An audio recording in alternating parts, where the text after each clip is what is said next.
вашата книга «Воскресни жив» пишувате за еден роб кој што работел на Тадж Махал, кој што е едно од седумте светски чуда.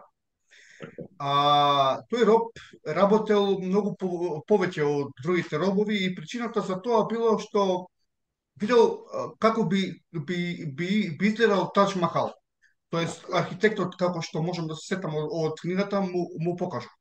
Така, така. Вие со тој пример се водите низ речиси целата книга, што е навистина и морам да признаам дека ми се допадна, бидејќи со тоа кажувате дека на човек му е потребна визија за да може да го изгради тоа што го сака. Како господине Витанов во денешно време, земајќи го тој пример и ставајќи го во контекст на денешно време, како еден човек кој што сака да постигне некаков успех, да оствари нешто, како да стане таа визија, како да кажам, опиплива за него во некои рамки, ако ме разбирате што сакам да ве прашам. Всушност, според мене, тоа е суштината што човек треба во животот да ја разбере. По мене тоа е основната филозофија. И всушност намерно јас го давам примерот во Индија, кој што е многу далеко од Македонија, од Европа, и намерно го давам примерот векови наназад при градењето на Тадж Махал, исто така за да се види дека овој пример е вон временски и вон просторен. Затоа толку далеко одам со примерот, а истото од која јас го осознав, го осознав преку анализирањето на Акбар, великиот, така историја некојаш ме интересира, тој го сметаат за индиски Александар Македонски, а јас македонската историја особено си ја почитувам, и знам дека Акбар цело време примерот му бил македонската филозофија и така дојдов до тој податок и за чудо никаде не е објавен тој податок. Зашто се работи всушност? Дури и кога си роб, дури и кога длабиш камења секој ден, нели, за друг, присилен, кога знаеш зошто ги длабиш камењата, кога знаеш дека всушност со тоа се гради споменот на најголемата љубов на тогашниот владател кој што ја изгубил при пороѓање на негово дете и од љубов во спомен неизин на својата љубена го гради најубавиот храм на љубовта во светот, во историјата на човештвото, робот кој го видел, он до тој момент, он морал да биде камшикуван за да работи. Едва чекал да се скрие да не работи. До тој момент, он бил роб, се однесувал како роб. Македонската работа, не можеш ти мене толку малку да ме платиш, колку што можам јас малку да работам. Тоа е менталитет на роб. Но случајно седнува до архитектот и ги гледа цртежите и вика што е ова? И архитектот запрепастен вика па како не знаеш што е ова кога 15 години си овде на ова градилиште, па ти тоа го градиш. И он вика не, јас длабам камења. Каква е ова прекрасна зграда? И човекот, архитектот му ја објаснува приказната, мотивот. Го објаснува мотивот зошто се гради Тадж Махал. Дека е во позадина љубов и дека е во позадина инспирација на идните генерации. Да живеат за љубов и да бидат благодарни кога ќе се сретнат љубов. И дека го градат храмот на љубов. Од тој ден никој не му требал на робот да му кажува дали е работно време, дали не е. Порано доаѓал на работа. Кога била паузата 30 минути за ручек, за брзина јадел, сам станувал и сакал тој да доживее изградена Тадж Махал и на своите деца, имал деца човекот, семеен бил тој робот, да им каже дека еве јас учествував во таа градба, вашиот татко ја градеше таа градба. Кога ќе си го најдеш своето зошто, ти од роб се претвара со човек со интерен локус на контрола, во слободен човек. Само твоето зошто, само твојата визија те претвара во слободен човек. Иначе, ако имаш робовски менталитет, ти си реактивен и ти цело време забушаваш, гледаш да украдеш време или пари на оној кој што те води. Тоа се луѓе со екстерен локус на контрола, кои што немаат своje зошто.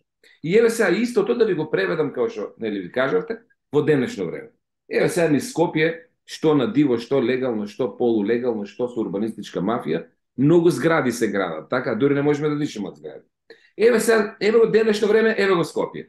Замислете се градат две згради паралелно. Истата фирма гради, истите работници се, изведувачот иста фирма ги донела работниците, и сега ти бираш дали да купиш стан во оваа зграда или во оваа. Исти згради, близначки се. И двете се дојдени до трети спрат, а треба да имат, да кажеме, 8 кат.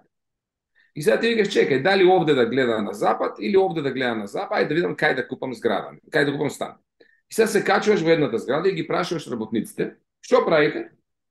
Стигнале до трети спрат, до втори, трети. И они ти викат, па еве, мешаме малтер.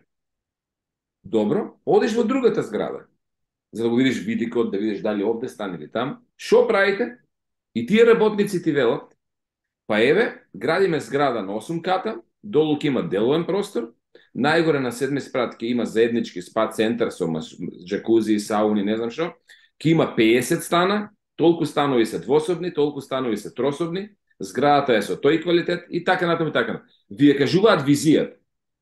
Истите работници се, истото го прават и тие мешат малтер.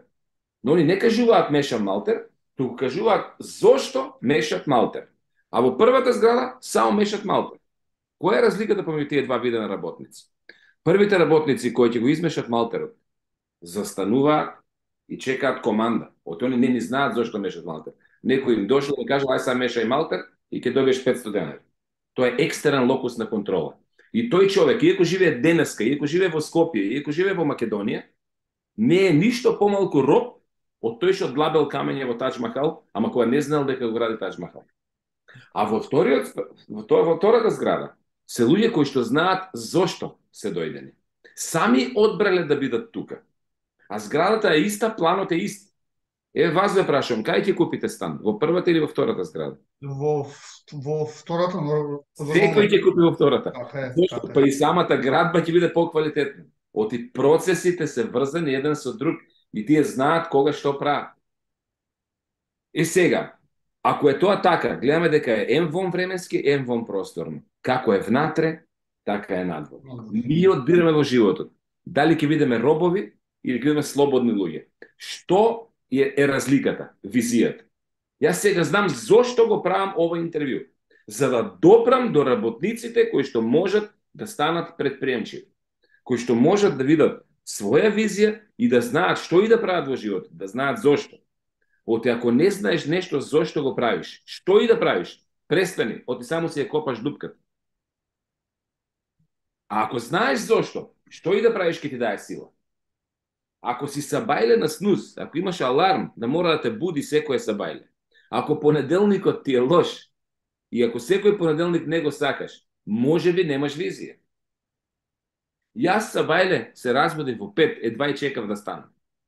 Зошто? Толку многу имам што да правам јас во овој свет. Меѓу другото се радував и за овој интервју. Оти можеби ќе допрам нечие срце. Можеби ќе допрам некој човек кој што од длабач на камења ќе се претвори во визионер што го гради својот Тадж Махал. Мислам дека сега разбирате и убаво сте приметиле дека мотивот на целата книга потоа е тоа. Оти со самото тоа, читателот понатаму продолжува да чита како слободен човек, а не како роб. А може би ја почнал книгата како роб. Оти всушност таквото размислување ме ослободи. Секојаш кога правите нешто, ако нема зошто, престанете да го правите. Подобро одморете, не работите ништо, отколку да правите нешто без концепт. Ова што го кажавте, бидејќи ги спомнавте работниците, ова е портал кој што најмногу тие го читаат. Па фокусот за тоа, да, би сакал да ве прашам, еве, во контекст на работниот однос, односно во една компанија, дали сметате дека кај нас се помалку и помалку работодавачите, менаџерите, како да ги кажеме, лидерите, се помалку и помалку имаат визија, па затоа сме на вакво место на какво сме во економски план и не бегаат и работници и дали сметате дека е до тоа проблем? Бидејќи не ни кажуваат визијата како што треба. Им викаат ти тоа ќе го работиш денеска и толку. И ја немаат визијата, за жал. Малку се тие предприемачи кои што се навистина лидери, оти не може да бидеш лидер без визија. Водач е тоа. Што прави? Те води. Каде? Па, еве пак македонската етимологија да ја земе. Што значи зборот водач? Потекнува од вода. Зошто од вода? Затоа што водата секогаш го знае најкраткиот и најбезболниот пат до морето. На секоја вода целта е да дојде до морето. И он, затоа викаме водач, е како вода. Каде да се наоѓа водата, ја наоѓа најбрзата патека да дојде до морето, до крајната цел. И сега ние, ако не знаеме кај ни е крајната цел, тогаш не можеме да водиме. Без визија ништо нема во живот. За денешните предприемачи, со честна исклучоци се разбира. Но ето, да кажеме, мнозинството предприемачи гледат да грабнат. Еве кога сме кај градежништвото.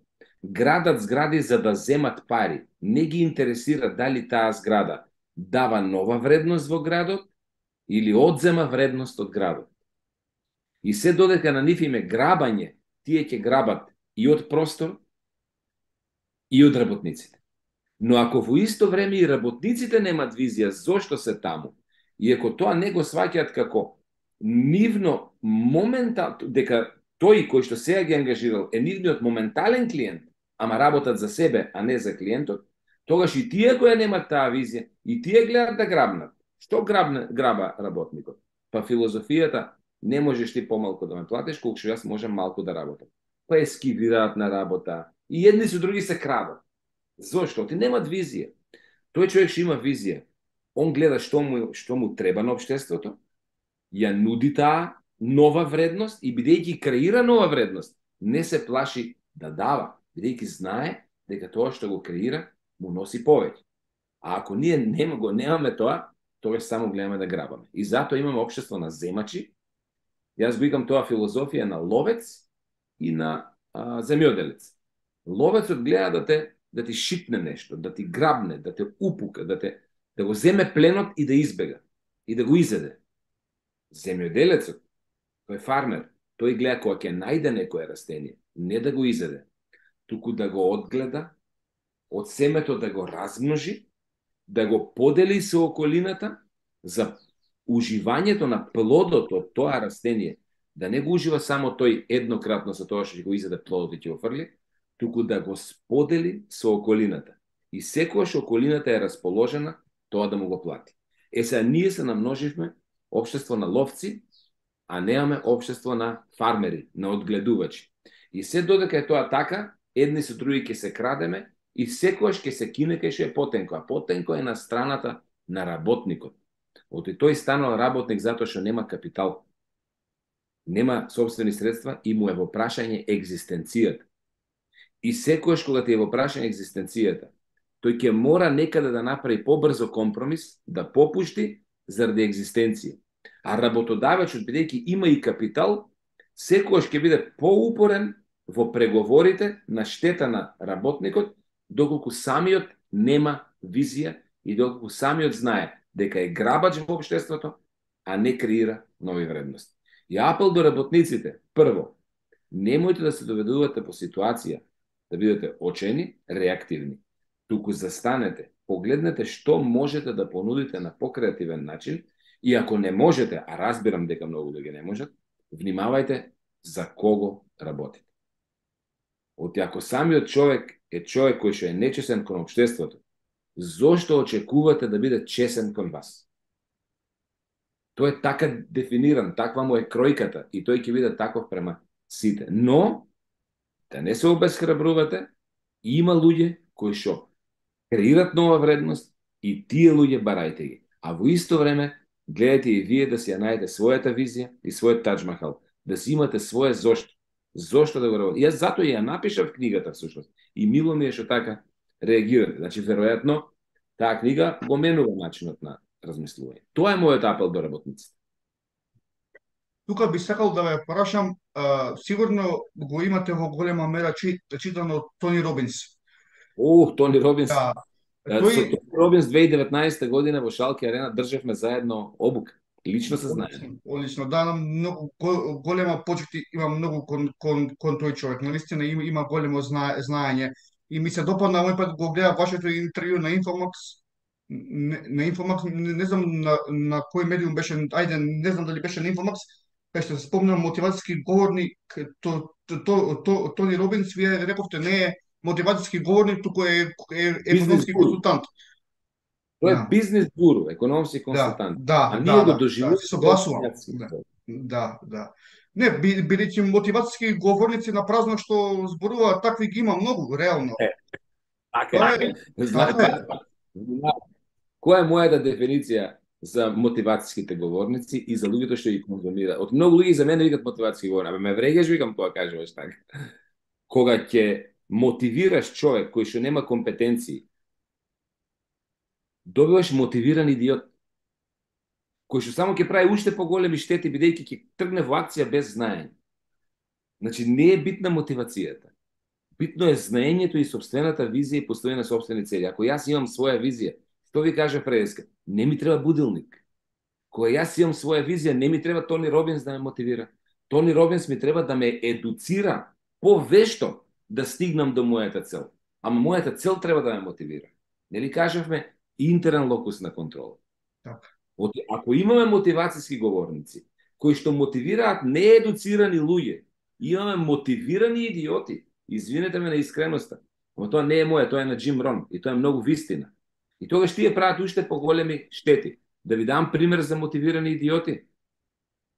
90% од политичарите во Република Македонија се мотивирани идиоти. Немат компетенција, ама имат мотив, ги фаќа еуфорија од функцијата и од моќта и прават зијани секој ден. Многу често од незнаење, не од злоба.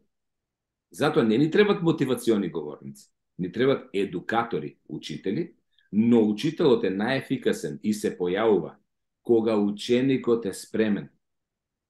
Прашање е дали имаме спремни ученици. Јас верувам дека во Македонија 4/5 од населението не сака да учи, туку мисли дека знае. Односно, моја дефиниција, за 80% од жителите на Република Македонија. Не знаеме дека не знаеме, а мислиме дека знаеме. Нам ни треба едукација, а не мотивација. Така. Така. Сакав во однос на Тони Робинс во неговата книга, чинам се викаше Бесконечна моќ. Аха. Да.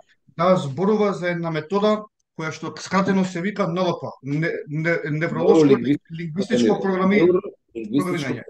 Да. Вие сигурно сте разгледувале таа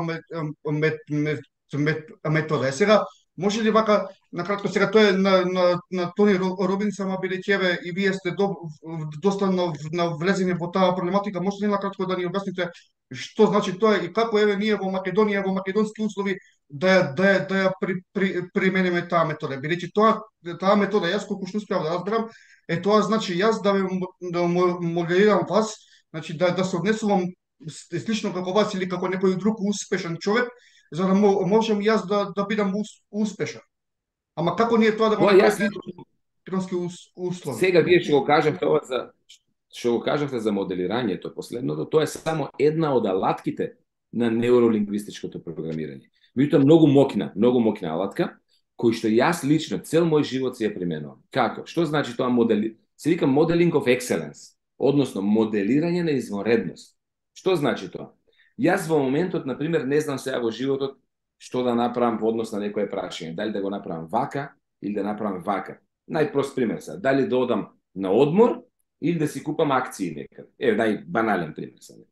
И што значи моделирање на извонредност? Да не одлучувам јас со мојот ум. Мојот ум ме донел во животот таму кај што сум. И ако јас верувам дека можам повеќе, значи треба да престанам да го слушам мојот внатрешен глас. Немам компетенции за да стигнам подалеку. Нели Ајнштајн вика, лудило е секој ден да правиш едно те исто, а да чекаш различен резултат. И се што правам? Моделирам извонреден човек и викам, мене ми е репер Тони Робинс, да речеме, вие го спомнете. Што би направил сега Тони Робинс да е на моје место? Се на се имам 1000 евра на трансакцијска и можам да одам на одмор или да си купам акции. Мојот внатрешен глас ќе ми каже оди на одмор, сликај се селфи, Инстаграм, живеј за околината, покажи се, направи ова. Тоа е мојот внатрешен глас. Зошто? Оти мојата околина, просечниот мој другар со кој што јас се моделирам секојдневно, што се програмирам секојдневно, би го направил тоа. Но што би направил Тони Робинс? Би ставил 1000 евра на акции, би дал сегашен дискомфорт, тоа он така го вика, за иден комфорт. А што прави просечен мој пријател со кој што сум во секојдневие? Би одбрал сегашен комфорт, а за дискомфорт ќе му ја мисли после. Моделирање на изворедноста значи да не се слушам себе си, туку да глумам дека јас сум Тони Робинс, ако тој ми е репер, и да кажем, аха, што би направил Тони Робинс? И дури и да не ми се допаѓа, дури и да ме боли, да го направам тоа јас, што Тони Робинс би го направил. Тоа е моделирање на извонредност. А во глобала неуролингвистичкото програмирање, самиот збор кажува, неуролингвистичко програмирање е всушност метода со која што ние се програмираме да бидеме поуспешни, но тука треба да внимаваме од кого учиме. Од кого се индуцираме. Треба да учиме од оној кој што е поуспешен од нас. На кратко, ако можем. И таа modeling of excellence, јас секогаш е применувам. Постојано, кога имам дилеми, чекај се, што би направил, мене репер ми е, вие нели не ги знаете тие луѓе, се викаат Майк Милер, тој ми е мене личен ментор и пријател, брат, покрај мојот брат, втор брат, brother from another mother, така се вика ми е Майк Милер, и неговиот ментор се вика Марио Реджа. Тој има напишано прекрасна книга, Марио Реджа, ја препорачувам, ја нема на македонски за жал, Pay the fucking price. Плати ја таа ти цена. И јас секогаш викам, аха, што би направил овде Майк Милер и Марио Реджа? Јас имам среќа, што не треба да претпоставам што би направиле тие, туку му се јавувам на Майк Милер во Монако и викам, Майк, имам дилема, вака или вака, и тој вика, он никогаш не советува, секогаш препорачува. Он вели, јас можам да ти препорачам, јас што би направил и зошто, но не ти давам совети. Ако ти даде човек совет, он се става над тебе, ментално те програмира дека ти си секогаш под него. А ако ти препорачува, он ти остава простор ти да веруваш дека еден ден ќе го надминеш. Никогаш не давајте совети. Тоа значи дека егото ви зборува и верувате дека сте над луѓето. Но луѓето што ги советувате, ги програмирате секогаш да мислат дека не вредат многу. А препораката кога ја давате, вие кажувате, јас би направил така. Верувам дека ти си попаметен или барем поперспективен од мене. Ти што ќе направиш е твоја работа. Тоа е моделирањето на извон. Најдете си ментор, но гледайте тој ментор, да биде некој што е поуспешен од вас. Зошто е важно тоа? Живееме во медиокритетска средина. Просечната плата во Македонија е 500 евро. И ако ние ја слушаме средината, ако слушаме случајни луѓе од средината, некој што у месара сум го сретнал, па ми дели памет, некој градски автобус го сретнам, па ми соли памет, што ќе направам јас? Ќе станам просечен, од случајни луѓе од околината ги слушам и ќе заработувам просечно 500 евро. И ќе креирам просечна вредност на пазарот. Не е битно колку заработаш, битно е каква вредност ќе креираш. А со тоа што почнав да го слушам Майк Милер, а престанав да го слушам мојот внатрешен глас, почнав да креирам многу поголеми вредности од просекот во Македонија. Сум се индуцирал, неуролингвистички се програмирав. Тони Робинс е мајстор на НЛП. Има и во Македонија, јас можам да ја препорачам, Ани Спасовска, Марина Анчевска, кои што се изворедни НЛП едукатори. Добре. Следното прашање ми е околу она што вие постојано го зборувате, а тоа е интерен и екстерен лопус на контрола, што е вака многу важно. Јас имам слушано и слушам се уште голем број на луѓе кои што се веќе починати, не знам дали сте слушнали за Ерл Найтингел. На памет го знам. Ерл Найтингел, да, кажува, вели, луѓето го занемаруваат мозокот бидејќи е бесплатен. Така е. Тие работи што ги купиле ги ценат повеќе од сопствениот мозок. Стравието, умот. Ерл Найтингел дури има и побрутална изјава. Ерл Найтингел вика, човекот по ништо не се разликува од свињата, освен по мозок. И вика, ако не го користиш, извинете, вика, ама не сте различни од свиња. И живеете, вика, како свиња. Вика, забележете. Значи, единствено, пошто многу е брутален, ама многу е искрен.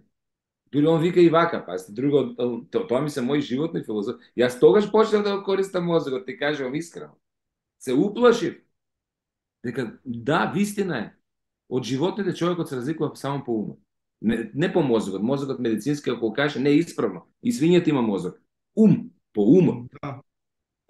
Дури он уште по-брутални има негови изјави. Он вика човекот не оди таму кај што му е поубаво. Човек оди таму кај што му е познато. И сега внимавајте, ако вие тоа го резонирате малце, па и на просек кој цел живот живеел под мост бездомник, ти ако му дадеш стан и ако му дадеш вработување, 9 од 10 случаи они пак се враќат на мостот, оти таму му е познато, не знае да се однесува во станот.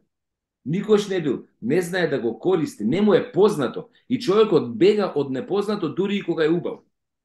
Јас сум имал примери во Македонија, држам семинари некаде, да кажеме во некој луксузен хотел, и сум добил реакции од мои блиски. Зоки, ај кога ќе направиш семинар таму и таму, кај што му е него комфортно, јас ќе дојдам. Не сум јас брат за тој и тој хотел. Значи, не оди кај што му е поубаво, туку кај што му е познат. Тоа знаете ли колку многу може веднаш да ни ги смени квалитетот на живот, ако го осознаеме и го правиме. Earl Nightingale мене ми има брутално репрограмиран.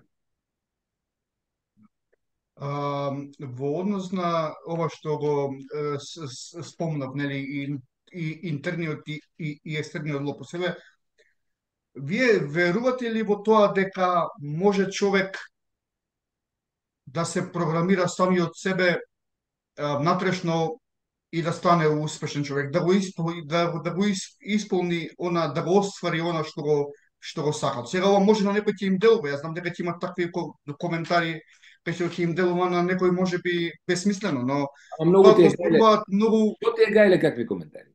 Јас ти кажам што кај мене функционира. Многу ми е ако ги нели кажам, ако ги слушаме сите коментари, ќе станеме просечни. Батали ги коментарите. Слушај што ти кажува менторот, а не околината. Околината има тенденција да те задржи просечен. Значи да, јас сум пример, тоа што ме праша. Јас сам се репрограмирав, донесов одлука. Сам донесов одлука. Дозволив поуспешни од мене да ме програмираат. Оти мене мои пријатели вика, бе, не оди кај Тони Робинс, тој ќе ти го испере мозок. Амам бе луѓе, теписи имате ли дома? Имаме. Ги перете ли? Па ги переме. Па како тепихот го переш, а мозокот не ги што ти го испере? Дали ме разбираш? Значи, да, прашање на има разлика измеѓу перење на мозок и перење на мозок. Како јас дозволив Тони Робинс да ми го испере? Ама тоа е позитивно перење на мозок. Да. А има и негативно перење на мозок сега. Тоа е више друго. Нормално. Затоа викам, внимавај кого слушаш. Така. Значи, не слушај било кого, туку слушај го оној кој што е поуспешен во тебе во областа во која што ти сакаш да напредуваш. Точка. Јас сакав да бидам поблиско до Тони Робинс, а не ќе да бидам поблиско до просечната македонска средина. И дозволив Тони Робинс да ми го испере мозокот. Ние внатре имаме багови. Еве сега на компјутер сме ти и јас. Овој мој компјутер е нов компјутер и добар, брз процесор има. Ако сега му инсталирам неколку случајни програмчиња, кои што едни со други не се одговараат, ако влезат багови, истиот процесор нема да го подига системот. Оти влегле и ќе кочи процесорот, а процесорот е ист. Ние разни наши верувања. Еве едно пример верување. Парите се зло. Богатите се лоши. Што се тоа? Тоа се багови во системот. А многу работници во Македонија ги имат тие багови. Завидувам на успех, наместо да ме инспирира успехот. Тоа се багови што ни го кочат процесорот. Тони Робинс би ги репрограмира сите тие мои багови. Немам време. Да, за ова сега што рековте за успешните луѓе и им завидувам, за жал кај нас има многу луѓе што им завидуваат на успешните луѓе, па и затоа и не ги знаеме, еве се држат на страна, ама па сега има на YouTube подкасти каде што се експонираат дечките, јас ги следам, навистина имаме успешни млади дечки кои што работат за Тесла, кои што работат, имаат своји компании, работат за, не знам, со пејачи соработуваат, со светски познати пејачи, значи успешни дечки има и навистина тоа мене ме инспирира. Ми дава надеж дека навистина може човек и од тука да успее и покрај овој менталитет кој што се наметнува, а тоа е добро познат менталитет, чекам да ми даде државата. Так, точно. Никој ништо не ти должи. Така. Напротив, со тоа што тебе Господ ти ги дал и здравието, и умот, и резонирањето, еве и сега допир до информации, цел свет, еве планетата е, цел свет ни е на дланка. Значи, сега е избор, незнаењето и сиромаштијата сега е избор. Колку и да звучи тоа брутално. Што вика, го спомнавте, еве, Earl Nightingale, уште една негова. All of us are self-made, but only successful will admit it. Сите ние сме продукт на самите себе, ама само успешните си го признаваат тоа. Неуспешните бараат виновник. На оваа планета, секој знае, мало детенце кој ќе направи белја, 2-годишно дете. Зошто го направи тоа? Во секундата наоѓа изговор. Секој знае да најде изговор зошто не успел или зошто сгрешил. Но изговорот не се плаќа. Оти секој го знае. Се плаќа резултатот. И колку повеќе резултати покажуваш, толку си повеќе на пазарот вреднуван. Ама за да покажеш резултат, треба да престанеш да бараш изговори и да тргнеш кон резултат. А за да тргнеш кон резултатите, треба да смениш повеќе. Еве пак, нели овде да сме, пак Earl Nightingale. If you want to have more, you need to become more. Ако сакаш да имаш повеќе, треба да станеш повеќе од тоа што си. Значи, се е одлука. Се е одлука и се тргнува од себе и само од себе. Ама ние сакаме, ние сме научени некој нешто да ни даде. Оти на телевизија сите се фалат, сега ќе ви дадеме ова. Јас не сакам никој ништо да ми даде. Не сакам. Сега да ми се јавиш да кажеш, било го од вас, Зоран, еве, трето дете јас кој имав, не сакам од државата и не земам од државата пари за трето. Срамота е. Јас сум тука да го полнам буџетот, а не да земам. Ако ќе ми текне дека има луѓе кои што глумат инвалиди за да одат во инвалидска пензија, кој ќе ми текне дека има луѓе што мито дават за да земат инвалидска пензија, не земајќи во предвид дека при тоа крадат од најранливиот.